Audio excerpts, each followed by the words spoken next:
Well, a good Monday morning, everyone. This past week has afforded interesting fodder to introduce the Discernment Digest podcast. First, I want to give you a fair warning. I'm going to mention a bunch of names over the next several minutes. Don't feel the need to note many, if any, of them. On Thursday, a conservative Christian journalist named Megan Basham commented on the killing of Renee Good, who was at least a protester, but also a terrorist, according to our president, vice president, the Secretary of Homeland Security, and others in the administration. Ms. Basham said on social media, "To those invoking Christianity in this current controversy over the shooting in Minnesota, it's important to remember that our God is a God of order, and he requires submission to all legal authorities."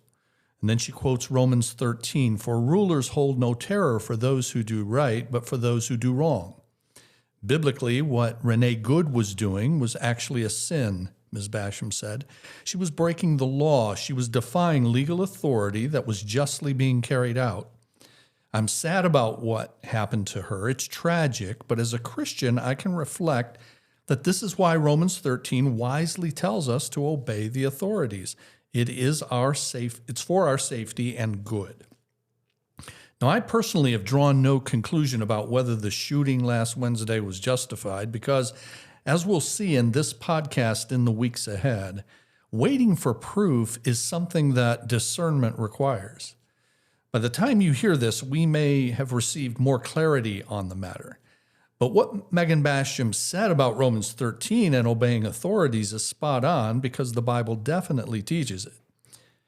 Yet Wednesday's shooting is something of a Rorschach test for many, because how you see it apparently depends on your prior commitments. In fact, for some of you, me saying that I've drawn no conclusion about whether the shooting was justified and maybe we'll receive more clarity on the matter, that's already upset you because for you, it's already crystal clear, one way or the other. So I say it's a Rorschach test because last Wednesday was January the 7th when that shooting occurred, and the day before was an anniversary. It was 5 years since the attack on the U.S. Capitol by rioters. And about that, Joel Berry. Now, Joel Berry is the managing editor of the Babylon Bee, and he's also the brother of someone that I know personally.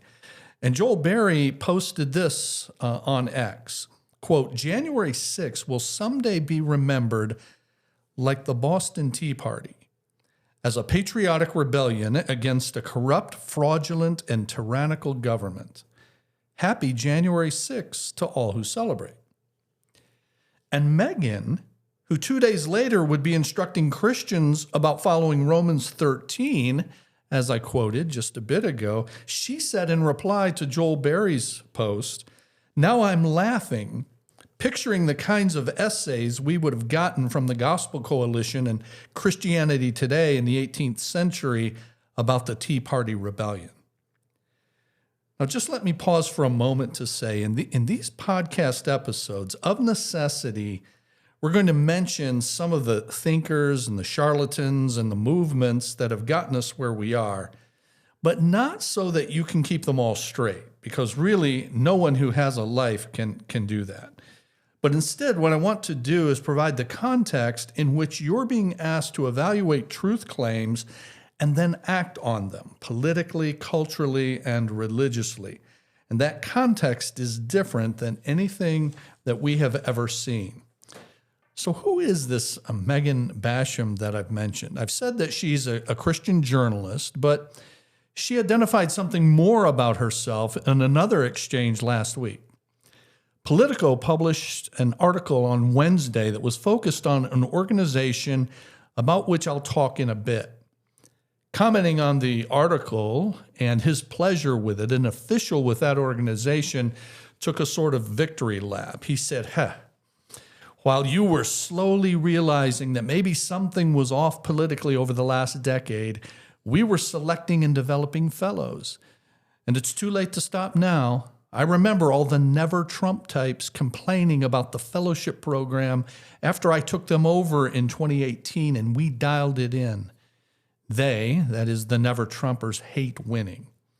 One of the most gratifying moments of my life, he said, was walking through the Eisenhower Executive Office building next to the White House early in 2025 for the first time since the first Trump administration, and not being able to get down a single hallway without running into one of my charges. Proud to be a part of an organization dedicated to political excellence in pursuit of saving America.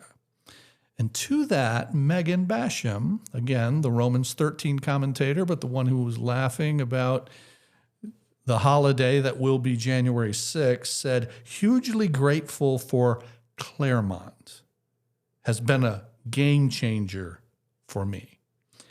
Hugely grateful for Claremont. So who is Megan Basham? She's an author, a former journalist with World Magazine, and now she's with the Daily Wire, but also she's an alumnus of the Claremont Institute. So what is Claremont? Well, it's a conservative training organization which, according to its website, quotes, educates the best and most promising young writers, lawyers, activists, academics, entrepreneurs, and public servants through our Publius, Lincoln, John Marshall, speech writers, and sheriffs fellowship programs. And we engage this next generation of conservative leaders in a lifelong study of the true principles of government and their application to today's policies. Now, last week's Politico article about Claremont, the one about which the leader in Claremont was taking that victory lap, that article said this about Claremont. The Claremont Institute was founded nearly a half century ago by a ragtag group of Southern California-dwelling conservative political theorists who eschewed Washington orthodoxy. Now, many of its alumni run Washington, D.C. Long viewed as an intellectual home for a strain of conservatism skeptical of globalism, hostile to the administrative state, and rooted in a close reading of the Founding Fathers, Claremont for decades operated more on the margins of Washington's governing mainstream. That began to change with Trump's ascent. With Claremont's rise in Washington over the last decade, closely tracking the presidents. Even before his first election, some Claremont conservatives, or Claremontsters, as they're sometimes known, saw Trump as an unlikely but effective catalyst to transform Washington. Its leaders made an early bet that his disruption would create space for their ideas to take root in government, and it's paid off. At least 70 participants in Claremont's small suite of fellowships over the last decade hold or have held posts in President Donald Trump's second administration. Claremont alumni sit across many of Trump World's nerve centers. At least 23 people have participated in the Institute's fellowships in the last decade who now work in the White House, according to Politico's review, with another 11 at the Justice Department, 7 at the State Department, and 5 at Homeland Security. Others are sprinkled throughout Commerce, the Pentagon, the U.S. Trade Representative's Office, and the Department of Labor, among other departments and agencies. Those numbers are even greater when factoring in those who participated in Claremont Fellowships pre-2016, like Russell Vought, who's the head of the White House Office of Management and Budget. Now, I personally have known something about Claremont for decades, and I, like others, have watched with some amazement at its rapid rise in influence, but also at its transformation. So I asked Megan Basham and the Claremont official who posted what I read earlier. I wrote and asked on that same day, quote, "Of course, an organization cannot be held responsible for all of its associates, but did I hear correctly that Jack Posobiec is a Claremonster?" Well, I received no answer, which may not surprise you. But the answer is this: yes, indeed, Jack Posobiec is a Claremonster. And he's a friend of Megan's. But what else do we know about him? Well, some of you are familiar with Turning Point USA, correct? That's the organization that the late Charlie Kirk started. Jack Posobiec is the host of TPUSA's podcast Human Events Daily, and he's a bad guy. Now, what makes this guy, Jack Posobiec, who's with an organization that did some amazing things under Charlie Kirk, especially on college campuses, what makes Posobiec a bad guy? Well, he's an anti-Semite and a white supremacist. And of course, I don't say that lightly, but there's just no denying it. He has published multiple posts containing the white supremacist code 1488. The 14 is for the 14 words in white supremacy, which are these: we must secure the existence of our people and a future for white children. That's the 14 for the 14 words. And the 88 is because H is the 8th letter of the alphabet, and HH is code for Heil Hitler. In 2017, the Jewish Anti-Defamation League issued a report on the alt-right, and it included Posobiec, and he tweeted a selfie of his visit to the Auschwitz concentration camp in Poland and said, quote, "The Anti-Defamation League would be wise to remember what happened the last time people made lists of undesirables." Now, Jack Posobiec is a very devout and vocal Roman Catholic. So much so that just a few weeks ago at TPUSA's annual America Fest, he spoke, as he does every year, but when he came on stage, he stood with his right fist in the air and a rosary prominently displayed in that hand. There's a virulent anti-Semitic strain that has entered evangelicalism as well. In Texas, there's a so-called pastor named Joel Webbin who'll do anything to promote himself, and he also is a vehement anti-Semite. Some of you may know the name Allie Beth Stuckey. She's a young and wildly popular conservative Christian podcaster. Well, a few years ago, she had Joel Webbin on her podcast. Now, I want to make clear that neither Allie Beth nor her good friend Megan are anti-Semites, and I'm not implying any such thing.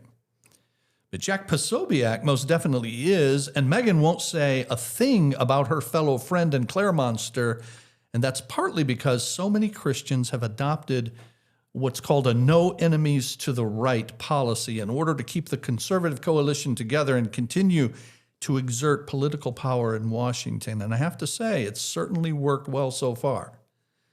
Anyway, to be fair to Allie Beth, it turns out that Joel Webbin, this so-called pastor in Texas, he paid for the slot on her show. Yes, he paid her to be on her show. The interview and the payment arrangement went viral just over a year ago in December of 24, and he still has the interview on his website. Both Allie Beth Stuckey and her good friend Megan Basham are conservative Christian women. In fact, both of them are actually Baptists who have large platforms that they're using for what I think is good intentions, but they're willing to, and especially so with Megan, they're willing to overlook some egregious behavior in order to maintain that no enemies to the right approach. But two prominent women at the crossroads of conservative politics and religion, that is difficult terrain, friends. You see, many of the men in those circles are patriarchal. The man is everything, and the woman is made to serve him. For example, Allie caused quite a stir a year or so ago when she criticized the so-called trad wife lifestyle that many influencers of that persuasion were pushing. She said something like, "To be a biblical wife, I have to make my own sourdough bread at home." She went on to say how unrealistic is the ideal that the trad wife types portray, but she took heavy fire from the patriarchy for it, including from the Ogden Group. So who's the Ogden Group?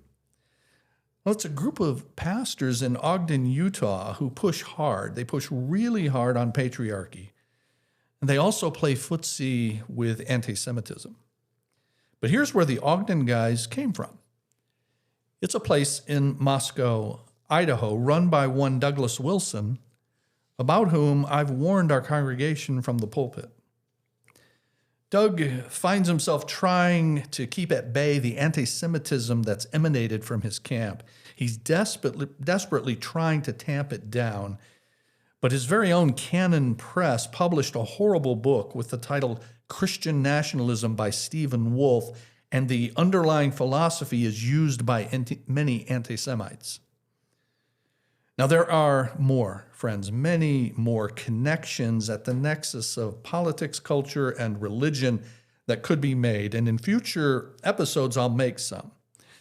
But I started this way to show the quagmire that one can get into, the kind of rabbit hole that you can go down and still not get your arms around all of the players and positions. And here's why that matters for me as a pastor. I'm convinced that far, far too many of us are overloaded with far, far too much information, much of it misinformation, and a good bit of it disinformation. Misinformation is false. Disinformation is false intentionally. I said in a magazine interview in 2022, quote, hands down, the number one need for today's church is to develop the discipline of discernment. This podcast, Discernment Digest, is designed to meet that pastoral need for just a single congregation, Community Bible Church in Trenton, Michigan. It's my attempt to help the flock that God has entrusted to me to use our minds in a God-honoring way. Now, for a few years, many of you know, we did a video podcast that tackled individual issues, and the idea was to hopefully model discernment and then have folks follow the model. But dealing with issues had the disadvantage of making it more about the issue than the process. And there are always more issues and persons with which to deal. So if we don't learn a process, we'll be constantly searching, listening, and reading more and more, but becoming less and less discerning. The truth is, we have more access to information than at any other time in history, literally so, but it's frying our brains. We can't take it all in. We don't know how to curate the information, but we become almost addicted to having more. Some of you this week will listen to 15 or more podcasts. You'll doom scroll on the internet for hours. You'll have your profile created by the cookies that are captured and algorithms that process them and the profiles that result from that, so that you're fed more and more and more to click for more and more and more. And the data doesn't have to be true, just enticing, just popular for the target audience. And then we pastors get questions from our congregations about the zillion things that our members have come across in a given week. And it just continues like playing whack-a-mole and getting nowhere. The rage purveyors and misinformation merchants have your attention for dozens of hours every week through TV podcasts, radio, other social media, and I get you for maybe 2 hours each week. And so I'm convinced it is better for all of us to learn to discern, and that's what this podcast will seek to teach. Now, you may have noticed that we have little to no branding for this, no intro or outro music, for example, just starting and getting right into it as I've done today. Now, that's on purpose, as marketing is part of the problem that we're trying to solve. We're not looking to be just another podcast competing for listeners. If this can help our congregation, I will be a happy man, and the non-branding is part of our branding. So weekly, every Monday morning, we'll look to have a new episode, but we may do others in between if events warrant. We're targeting Mondays to help us get our heads on straight for the week ahead, in part by encouraging that we severely limit what we take in as good stewards of our minds, and in keeping with the words of the wisest man who ever lived, Solomon, who said this in the last chapter of the book of Ecclesiastes: The words of the wise are like goads. Their collected sayings are like firmly embedded nails given by one shepherd. Of course, that would be the Lord. Be warned, my son, of anything in addition to them. Of making many books there is no end, and much study wearies the body. And we could add now in our day of the making of many podcasts, of the making of many websites, social media threads. There is no end, and it makes the body and the brain overloaded and weary. So next week, we are going to look at what the discipline of discernment is from Scripture, and then hope to demonstrate its practice as applied to life, to culture, to politics, and yes, to religion. If you'd like to get in touch with us, we have a website just called Discern, D-I-S-C-E-R-N, discern at cbctrenton.com. If you have a comment to send me, that alias will go to me. If you have a comment or if you have a question or something that you think we should discuss, we'll certainly take that under advisement. In the meantime, I hope you have a great week serving the Lord and applying the mind that He gave to the things and the claims with which you are confronted, processing those through the filter of truth. We'll talk to you next Monday.